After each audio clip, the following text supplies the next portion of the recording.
Cric-crac, l'histoire est hors du sac. C'est l'histoire d'un petit garçon qui s'appelle Anatole et qui ne sait pas.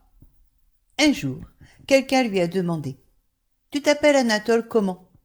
Et il a répondu « Je sais pas. Depuis, tout le monde l'appelle Anatole je sais pas. » Anatole va à l'école, mais à l'école, il a l'impression qu'il ne sait rien. Il a l'impression aussi, et c'est cela le pire, que les autres savent. Et ça, c'est quelque chose qu'il ne comprend pas.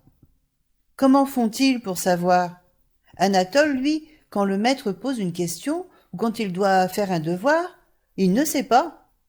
La seule chose qu'il sait, c'est qu'il ne sait pas. Il le sait déjà la veille, et il se dit « Je sais que je ne vais pas savoir ». C'est comme s'il y avait un grand vide dans sa tête, un trou immense à l'intérieur de lui. Dans la vraie vie, ce qu'Anatole appelle la vraie vie, c'est quand il n'est pas à l'école. Dans la vraie vie, donc, c'est plus facile. Sa maman est là et répond pour lui. Quand quelqu'un lui demande « Comment tu t'appelles ?» sa maman répond « Il s'appelle Anatole ». Quand on lui demande « C'est quoi ta date de naissance ?» sa maman répond « Il est né le 23 janvier 2012 », etc. Sa maman, elle est formidable, elle sait tout. Elle sait aussi tout faire, alors que lui, il ne sait absolument rien faire. Du coup, c'est elle qui lui fait ses lacets, qui l'habille, qui le douche. C'est elle qui fait son lit. C'est elle qui fait ses devoirs. C'est qu'elle ne veut pas qu'il ait des mauvaises notes. Et comme le soir, au moment des devoirs, lui, il joue à la console, eh bien, elle soupire, elle crie un peu, mais elle finit par les faire pour qu'il ne se fasse pas gronder par le maître. De toute façon, lui, il ne peut pas les faire, puisqu'il ne sait pas. C'est pratique une maman, parce que c'est un peu comme un disque dur externe. Le seul problème, c'est qu'il ne peut pas l'emmener avec lui à l'école. Du coup, c'est comme si elle gardait le cerveau d'Anatole avec elle à la maison. Alors lui, sans son disque dur externe maman, il ne sait pas. Un jour, quand il était au CP, il a découvert une formule magique. Cette formule magique est toute simple, puisqu'elle ne fait que 3 syllabes, alors elle est facile à retenir. La formule, c'est « je sais pas ». Il s'est rendu compte qu'il suffisait de répondre « je sais pas » à tout pour qu'on le laisse tranquille. Du coup, il s'est mis à répondre « je sais pas » tout le temps. Parfois, même quand il n'y a rien à savoir, il répond « je sais pas ».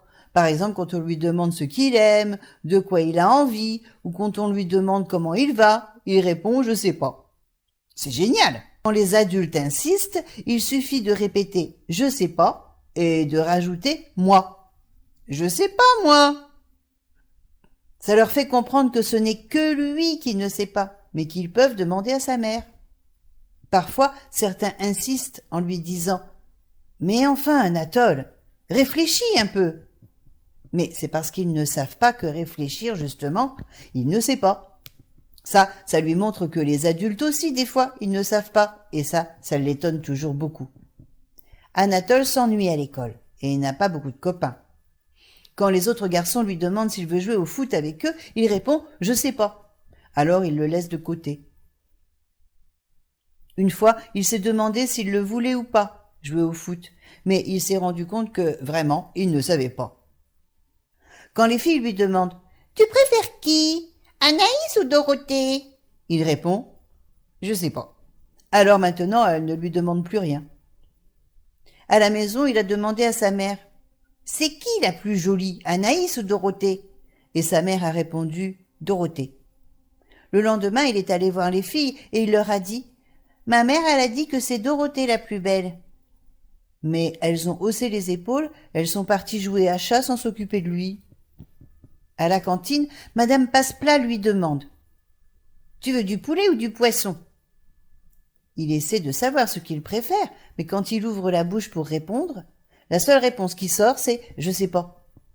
Il a envie de téléphoner à sa mère pour qu'elle lui dise ce qu'il préfère et ce qu'il doit prendre, mais il n'a pas de téléphone portable. Madame Passe-Plat s'énerve. « Moi non plus, je ne sais pas, hein. Il faut que tu choisisses. » Alors il répond « Je sais pas, moi. » La dernière fois, elle lui a dit « Eh bien, va t'asseoir et quand tu sauras, tu reviendras me voir. » Du coup, il n'a pas mangé ce jour-là. Anatole, ce qu'il ne sait pas, c'est pourquoi il est obligé d'aller à l'école. Il n'arrive à rien apprendre de toute façon, et il serait tellement mieux à la maison. Bien sûr, il ne sait pas lire, mais chez lui c'est sa mère qui lit. Alors pourquoi se fatiguer à apprendre? Il ne sait pas compter non plus, mais là encore, il ne voit pas bien à quoi cela pourrait lui servir, puisque sa maman sait. Et c'est elle qui fait les courses. Et quand il sera grand, comment fera-t-il? Lui demandent parfois les adultes à l'école. Alors il répond, je sais pas. Mais au fond de lui, il a tout de même une petite idée. D'abord, il n'a pas du tout l'intention d'en arriver là. Lui, son idée, c'est de rester petit, pour continuer à vivre toujours avec sa maman, pour toujours bien à l'abri. Comment est-ce qu'il ferait sans elle? Il ne sait pas. Mais depuis quelque temps, maman s'énerve un peu. Elle lui dit qu'il faudrait qu'il grandisse. Anatole ne comprend pas. Elle ne peut pas vouloir ça, alors que depuis toujours, elle l'appelle mon bébé et s'occupe si bien de lui. Anatole souffre. Sa maman ne l'aime plus, il en est sûr. L'autre jour, elle lui a demandé de se préparer lui-même son goûter. Anatole était complètement perdu, il ne savait pas faire. Une autre fois, pendant qu'elle était en train de le laver, on a sonné à la porte d'entrée. Maman l'a laissé dans le bain en lui disant « Finis tout seul ». Anatole a attendu. Il entendait maman qui discutait avec quelqu'un en bas. L'eau était toute froide au bout d'un moment et il avait les doigts tout fripés. Comme elle ne revenait pas, il s'est mis à pleurer et à grelotter. Quand maman est revenue 1 heure plus tard, elle a crié « Mais enfin, pourquoi tu n'es pas sorti du bain ?» Mais il n'y avait pas pensé. Sa mère est bizarre depuis quelque temps. Elle est tout le temps au téléphone et elle s'occupe de moins en moins de lui. Un jour, elle lui a dit « Je vais te présenter quelqu'un. C'est mon amoureux et il viendra déjeuner dimanche. » Anatole n'a rien dit, mais la nuit, il a fait pipi dans son lit. Le lendemain à l'école, il a renversé sa table en criant et en pleurant. Le maître lui a demandé ce qu'il avait qui n'allait pas, mais Anatole a répondu « Je sais pas ». Le maître a convoqué sa mère. Le dimanche est arrivé. Maman s'était faite toute belle pour l'autre. Anatole était malade de jalousie et il a décidé de faire la tête toute la journée. Le copain de maman était sympa et essayait de discuter avec lui et de le faire rire. Mais Anatole brûlait de haine au fond de lui. Il avait envie de le taper, de le ratatiner, d'en faire de la ratatouille, du hachis parmentier et surtout de le jeter loin, hors de sa maison, loin de sa maman. Il lui a trouvé un surnom, le gnome. Le gnome est revenu le dimanche d'après.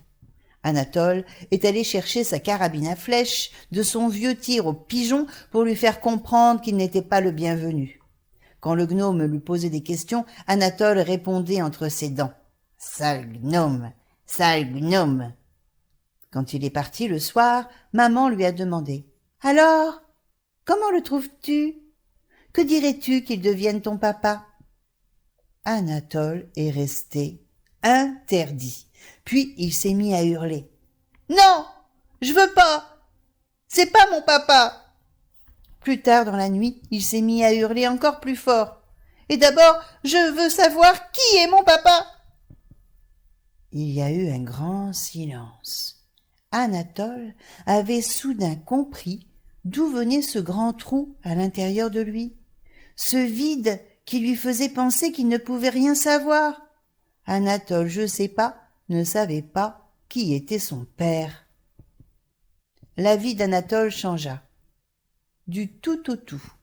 Sa mère lui raconta toute son histoire.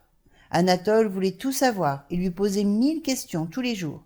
En même temps qu'il apprenait sa propre histoire, il commençait à s'intéresser au monde. Il s'essaya à lire et à devenir curieux de tout. Quelques mois plus tard, le gnome vint s'installer chez eux, mais ce n'était plus un problème. Au contraire, Anatole voyait sa maman heureuse et lui aussi se sentait bien. Encore mieux, il se sentait exister et son cerveau accepta enfin de fonctionner sans son disque dur externe. On cessa de l'appeler Anatole je sais pas car, à présent, il en savait autant que les autres. Cric-crac, l'histoire est dans le sac.